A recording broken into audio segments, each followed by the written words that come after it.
بسم اللہ الرحمن الرحیم اعوذ باللہ من الشیطان الرجیم بسم اللہ الرحمن الرحیم وبہ نستعین الحمدللہ۔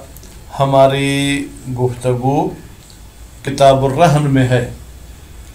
مصنف صاحب نے 2-4 درس پہلے بات کی تھی کہ یہاں پر ہم شروط کو بیان کریں گے اور لواحق کو، تو وہ شروط تو الحمدللہ پورے ہو گئے، جس میں متعاقدین کے کیا شرائط ہیں اور حق جس کے بدلے میں رہن رکھی جا رہی ہے اس کے کیا شرائط ہیں، خود رہن والی چیز کے کیا شرائط ہیں۔ آج ہم لواحق کی بحث میں پہنچے ہیں۔ تو لواحق جمع ہے لاحق کی۔ لاحق کا مطلب ملنے والی چیز، چپکنے والی چیز، یعنی یہاں پر ہم کچھ ایسی باتیں بتائیں گے جن باتوں کا تعلق رہن کے ساتھ اور شرائط رہن کے ساتھ ہے۔ تو لواحق میں مصنف صاحب جو ہے وہ آپ کو 12 مسائل بتائیں گے۔ آج کے درس میں ہم 2 مسئلے پڑھیں گے، مزید انشاءاللہ اگلے دروس میں ہم پڑھیں گے۔ تو پہلا مسئلہ یہ ہے کہ اگر راہن شرط کرتا ہے کہ مرتہن وکیل بنے گا کس چیز میں، کل اس چیز کو بیچنا پڑے تو بیچے گا یا اس کی حفاظت میں، تو اب وہ وکیل بنانے کے بعد اس کی وکالت کو ختم نہیں کر سکتا، اگرچہ اس میں اختلاف ہے، وہ ہم عبارت میں پڑھیں گے۔ اس کے بعد پھر بعض نے کہا ہے کہ بھائی یہ وکالت عقد جائز ہے، اس کو ختم کرنا چاہے تو کر سکتا ہے، جب اس کو ختم کرے گا تو پھر اس میں وہ رہن بھی ختم ہو سکتی ہے۔ لیکن اگر وکالت کی شرط کسی اور عقد لازم میں کی تھی، مثلا انہوں نے کوئی معاملہ بیع کیا تھا، اس معاملہ بیع میں مرتہن نے راہن کو کہا کہ تم مجھے وکیل بناؤ کہ میں تمہارے رہن کی بھی جو ہے کیا حفاظت کروں گا یا بیچوں گا، تو اس بیع کے ضمن میں وکالت رہن بھی آ گئی۔ اب یہ وکالت رہن کو ختم نہیں کر سکتا، اگر وکالت رہن کو ختم کرے گا تو نتیجے میں جو ہے کیا ہے بیع بھی کیا ہے ختم ہو جائے گی۔ خیر، یہ پہلا مسئلہ۔ دوسرا مسئلے میں یہ فرمانا چاہتے ہیں کہ بھائی مرتہن کے پاس جو چیز رہن پر رکھی ہوئی ہے، اگر کل اس رہن کو بیچنے کی نوبت آئے تو کیا مرتہن خود خرید سکتا ہے؟ کہتے ہیں جی ہاں خرید سکتا ہے، کیونکہ ہمارا قانون تو یہ ہے کہ اس کو قیمت کے مطابق جو اس کا بازار میں ریٹ ہے اس کے مطابق بیچا جائے گا، تو کوئی فرق نہیں کہ مرتہن خریدے یا کوئی اور خریدے۔ زیادہ سے زیادہ آپ یہ کہیں گے پھر ایجاب کون کرے گا، قبول کون کرے گا؟ اگر راہن خود بیچتا ہے تو راہن ایجاب کرے گا، مرتہن قبول کرے گا، اور اگر مرتہن وکیل ہے تو ایجاب کرے گا من طرف الموکل یعنی راہن کی طرف سے، اور قبول کرے گا اپنی طرف سے۔ اچھا، تو پھر اگر اس کی قیمت میں اس کا قرض اتر جائے بات ہی ختم، لیکن اگر یہ قیمت لینے کے بعد بھی اس کا قرض کچھ بچتا ہے تو پھر وہ راہن مقروض رہے گا۔ اگر راہن پر دوسرے قرض داروں کا بھی قرض ہے تو یہ شخص بھی ان قرض داروں کے ساتھ شریک ہو جائے گا اور نسبت کے لحاظ سے قرض اٹھائے گا۔ نسبت کا مطلب کیا ہے؟ فرض کریں کہ رہن کی قیمت اٹھانے کے بعد بھی اس کا 10,000 روپیہ قرضہ بچ گیا، اور اس راہن کی طرف کسی اور بندے کا قرضہ ہے 20,000، اب 10 کی 20 کے ساتھ نسبت کتنی ہے؟ آدھی، جبکہ مرتہن کے پاس جو ہے جناب صرف 3,000 روپے ہیں، تو اب یہ شخص ان 3,000 میں سے 1,000 لے گا اور جو ہے کیا ہے جناب 2,000 وہ دوسرا لے گا۔ میں نے شاید 10 اور 20 کہا تو نصف کی بات ہے، ٹھیک ہے، تو اب نصف ہے، اب 1,500 یہ اٹھائے 1,500 وہ اٹھائے، یہ تو پھر وہ ٹھیک نہیں ہوگا۔ یا اس کو مزید آسان کرتے ہیں، 3,000 ہیں اور ادھر اس کی طرف قرض بھی جو ہے کیا ہے جناب 30,000 ہے، تو 30,000 میں 10,000 تیسرا حصہ ہے، تو یہ 3,000 کا بھی تیسرا حصہ اٹھائے گا، آدھا نہیں اٹھائے گا۔ تو یہ بات یہاں تک ہو گئی۔ اس کے بعد پھر کہتے ہیں کہ کیا یہ مرتہن اپنے بیٹے کو یہ چیز بیچ سکتا ہے؟ جب اپنے لیے یہ خرید سکتا ہے تو بیٹے کے لیے تو بطریق اولا یہ خرید کرنا چاہے تو خرید کر سکتا ہے۔ ابھی ہم چلتے ہیں عبارت کی۔ وَأَمَّا اللَّوَاحِقُ، لیکن لواحق وَمَسَائِلُ، اس میں 12 مسئلے ہیں۔ الاولا، پہلا مسئلہ، اذا شرط الوکالت، شرط کا فاعل کون ہے؟ راہن۔ کس کے لیے شرط کرتا ہے؟ مرتہن کے لیے۔ جب راہن شرط کرتا ہے وکالت کی مرتہن کے لیے رہن میں، لم یملک، تو راہن کو حق نہیں ہے ازلہ کہ مرتہن کی وکالت کو ختم کرے۔ علامہ ذکر جماعتن، اس بات کو ذکر کیا ہے، کون سی بات کو؟ لم یملک والی کو، ایک جماعت نے، منہم العلامۃ، ان میں سے ایک علامہ ہلی بھی ہیں۔ لأن رہن لازم من جہت راہن، اس لیے کہ رہن جو ہے راہن کی طرف سے لازم ہوتی ہے۔ وَهُوَ الَّذِي شَرَطَهَا عَلَى نَفْسِهِ، اور یہی راہن ہے جس نے اس وکالت کی شرط کی ہے علی نفسہی، اللہ کو ضرر کی معنی مل، یعنی اپنے خلاف اس نے خود شرط کی ہے کہ تو میرا وکیل بنے گا۔ فَيَلْزَمُ، تو یہ وکالت والی شرط لازم ہے من جہت ہی، اس راہن کی طرف سے۔ وَيُضَعَّف، لیکن یہ قول ضعیف ہے، کیوں؟ بِأَنَّ الْمَشْرُوطَ فِي اللَّازِم، بتحقیق اگر عقد لازم میں شرط کی جائے، یعنی راہن اپنی طرف سے شرط لگاتا ہے، جو کہ رہن بھی راہن کی طرف سے عقد لازم ہے، یؤثرو، یہ شرط کرنا اثر کرتی ہے کس چیز کا؟ جواز الفسخ، کہ یہ عقد رہن کو توڑ سکتے ہیں، لو اخل بشرط، اگر ایسے پڑھیں تو، یا لو اخل بشرط، اگر شرط میں گڑبڑ کی جائے، لا وجوب الشرط، اس کا یہ مطلب نہیں عقد لازم ہے تو شرط پر عمل کرنا بھی لازم ہے۔ کما تقدم، کہتے ہیں جیسے کہ یہ بات کتاب متاجر میں گزر چکی ہو۔ وہ کیا تھی کتاب متاجر والی بات؟ من بیانیہ، من ان المشروط فی العقد اللازم، بتحقیق اگر عقد لازم میں کوئی شرط کی جائے، یقلبہ، اب دیکھیں یقلبہ کو فاعل بھی ڈھونڈنا ہے، یقلبہ کا مفعول بھی۔ یقلبہ کا فاعل ہوا کی ضمیر جو مشروط کی طرف جا رہی ہے، ہو کی ضمیر عقد لازم کی طرف، یعنی یہ مشروط عقد لازم کو تبدیل کر دیتا ہے کس میں؟ جائزن، عقد جائز میں۔ عند المصنف و جماعت، مصنف صاحب کے نزدیک اور ایک جماعت کے نزدیک۔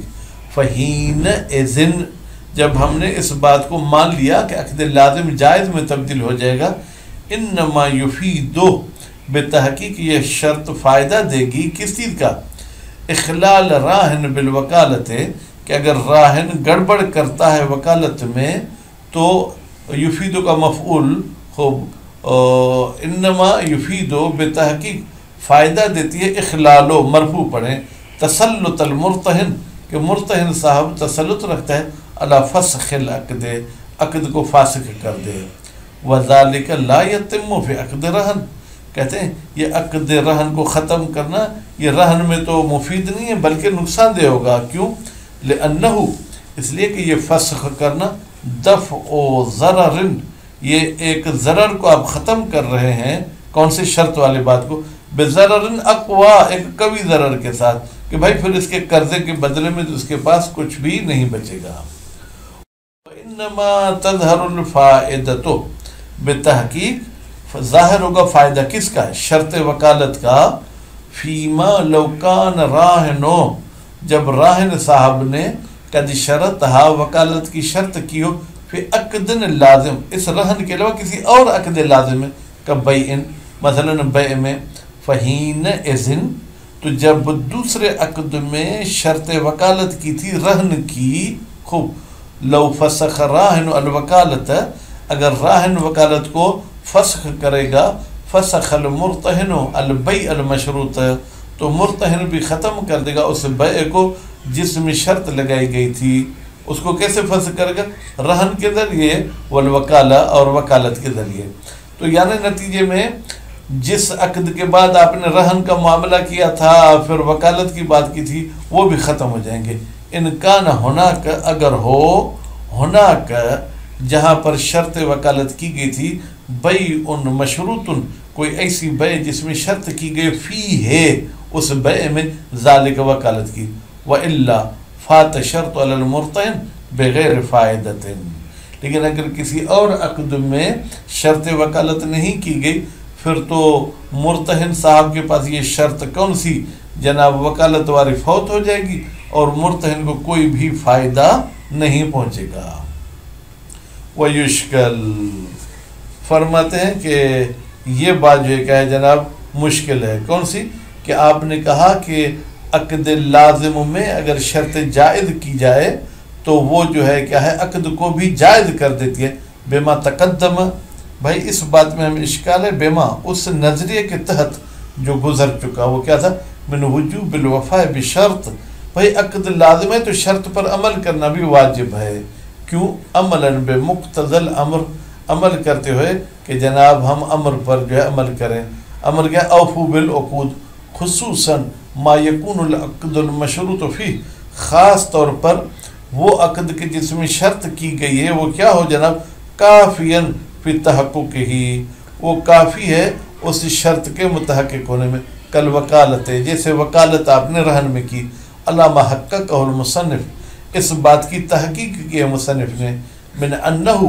کیا تحقیق ہے، من انہو کہ یہ شرط یسیر ہو جاتی ہے کجزء من الایجاب والقبول، جیسے کہ ایجاب اور قبول جز ہے، یہ بھی جز ہے کس کا، عقد کا، یلزم حیث یلزمان، یہ شرط بھی لازم ہے حیث یلزمان، جب ایجاب اور قبول بھی لازم ہوں گے، وَلَمَّا كَانَ رَهْنُ لَازِمًا مِنْ جِهَةِ راہن، اور چونکہ رہن لازم ہے راہن کی طرف سے، فَشَرْطُ مِنْ قِبَلِهِ، تو وہ شرط جو راہن کی طرف سے لگائی گئی ہے کذالک وہ بھی لازم ہوگی، خصوصاً ہونا، خاص طور پر یہاں جہاں مرتہن کا بھی جو ہے کیا ہے بیچ میں پریشانی اور نقصان ہو رہا ہے، فَإِنَّ فَسْخَ الْمَشْرُوطِ فِيهِ، بتحقیق مشروط فیہ کو فسخ کرنا، وہ مشروط فیہ کیا ہے، الرہن، اذا لم یکن فی بیع، جب وہ رہن کسی بیع کے بیچ میں نہ ہو،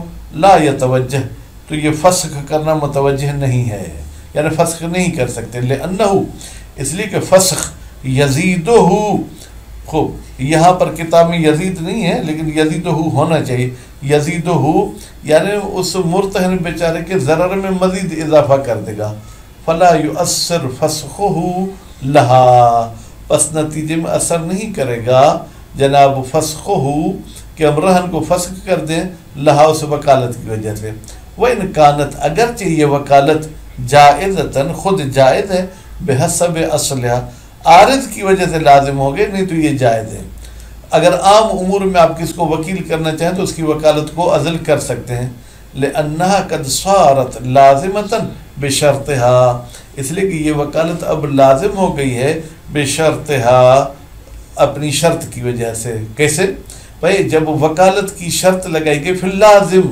عقد لازم اللہ ذالک الوجہ، وہ بھی اس طریقے سے کہ خود عقد لازم اس شرط کو لازم کر دیتا ہے، تو اس حوالے سے بہرحال ہم کہیں گے اگر آپ نے رہن میں شرط وکالت کی ہے تو اب اس پر عمل کرنا واجب ہے۔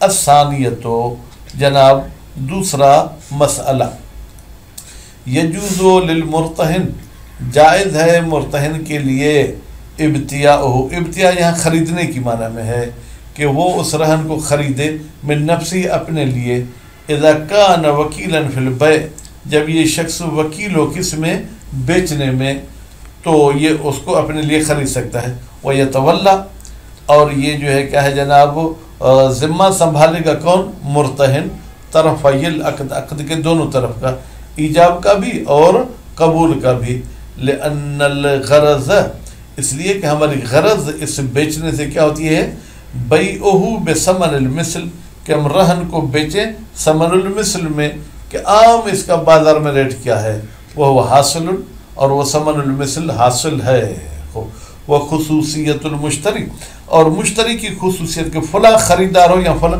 ملغات، اس کو مد نظر نہیں رکھا گیا کہ مرتہن خریدے یا کوئی اور، حیث لم یتعرض لہا، یا حیث لم یتعرض، اگر آپ اس کو متعدی بنا دیں تو مجہول پر، جب چھیڑ چھاڑ ہی نہیں کی گئی ہے لہا اس خصوصیت مشترک کو. وربما قیل بالمنع اور چہ بسا ٹھیک ہے یعنی بسا اوقات کہا جاتا ہے بالمنع کہ مرتہن خود نہیں خرید سکتا. لأن ظاہر الوکالت اس لیے کہ جب آپ کسی کو وکیل بناتے ہیں تو اس وکالت کا ظہور کس میں ہے؟ لا یتناولہ وہ خود وکیل کو شامل نہیں ہوتا ہے. ایک لڑکی آپ کو وکیل بناتی ہے کہ میرا نکاح پڑھا دیں آپ میرے وکیل ہیں آپ اپنے ساتھ پڑھیں کہتے ہیں وہ اس لڑکی کی وکالت آپ کو شامل نہیں ہے. وَقَضَا يَجُوزُ بَيْعُهُ قضا یعنی جیسے مرتہن خود کے لیے خرید سکتا ہے اسی طریقے سے رہن کو بیچ بھی سکتا ہے اپنے بیٹے پر. ولد ہی کی ضمیر جائے گی مرتہن کی طرف بطریق اولا وکیل اللہ. اور ایک قول کہتا ہے کہ نہیں اپنے بیٹے کو بھی نہیں بیچ سکتا. وہ مقدم علی الغرماء اچھا راہن کی طرف اور لوگوں کا بھی قرض ہے مرتہن کا بھی قرض ہے تو اب یہ جو رہن مرتہن کے پاس پڑی ہوئی ہے اس میں مرتہن دوسرے غرماء پر مقدم ہے. حین کان راہن ام میتن چاہے راہن زندہ ہو چاہے راہن مر جائے. مفلسن کان عملہ چاہے وہ مفلس ہو یعنی اس کا مال کم ہو قرض زیادہ ہو یا ایسی نہ ہو. مفلسن کان عملہ لسب کے تعلق حق ہی اس لیے کہ رہن کے ساتھ مرتہن کا حق دوسروں سے پہلے تعلق رکھ چکا ہے. ولو اعوذ رہنو اعوذ ویسے تو ترجمہ یہ ہوتا ہے نایاب یعنی ایک چیز ملے ہی نہیں لیکن یہاں پر اعوذ کا ترجمہ کریں اگر رہن کم ہو ولم یف بالدین اور مرتہن کا جتنا قرض ہے اس کے ساتھ وفا نہیں کرتی ضرب بالباقی تو اس مرتہن کو دوسرے غرماء کے ساتھ بھی کیا کریں گے ملا لیں گے مال غرماء لیکن علی نسبت ہی اس میں ان کے اموال کی نسبت سنجی کریں گے کہ اس کا کتنا قرضہ ہے دوسرے کا کتنا قرضہ ہے. اگر اس کا قرضہ دوسرے کے قرضے کے تیسرے حصے جتنا ہے تو اس راہن کا بھی جو مال ہے اس کا تیسرا حصہ اس کو دیں گے 2 حصے ہم اس دوسرے بندے کو دیں گے. صلی اللہ علیہ محمد و آل محمد.